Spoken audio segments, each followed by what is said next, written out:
ఆనలు ఎక్కువ కొడితే పంటలు ఆగమైతాయి, ఊర్లు మునుగుతాయి.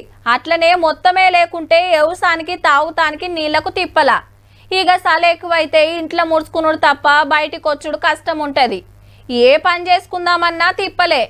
ఇక ఎండ ఏడాదంతా ఉంటది కానీ ఈ టైంలో ఇంకింత పెరుగుతుంది. సురుకులు ఎంత పెరిగితే అంత డేంజరు.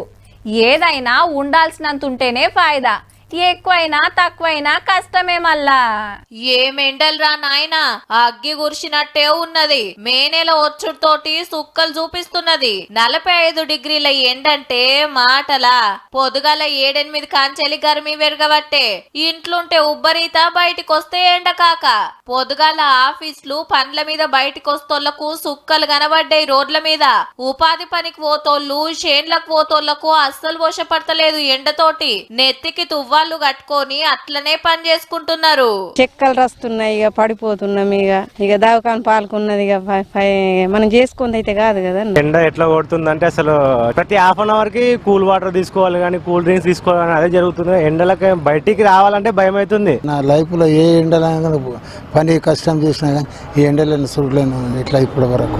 9 జిల్లాలల్లా 40 డిగ్రీల ఎండ దాటితే పైలంగా ఉండాలని అలర్ట్ పెట్టిండ్రు వాతావరణ శాఖోళ్ళు. పొద్దంతా ఇట్లుంటే పొద్దుముకి గాలివాన ఆగమాగం చేస్తుంది. అంతటా వరి చేన్లు కోసి పెట్టిరి. కొనుగోలు సెంటర్ల ఒడ్లు పోస్తే గాలికి పట్టాలు కొట్టుకపోవుడు, ఒడ్లు దడుచుడు. రంగారెడ్డి జిల్లా ఇబ్రహీంపట్నంలా ఒడ్లకు కావలుండి ఎండ దెబ్బ కొట్టి ఓ రైతు మహబాద్ ల పిడుగుబడి ఇంకొకళ్ళు జీవిడ్చిండ్రు. ఈ యొక్క రాళ్ళు వర్షం చేయబట్టి మొత్తం వడ్లన్నీ కొట్టుకుపోతున్నాయి.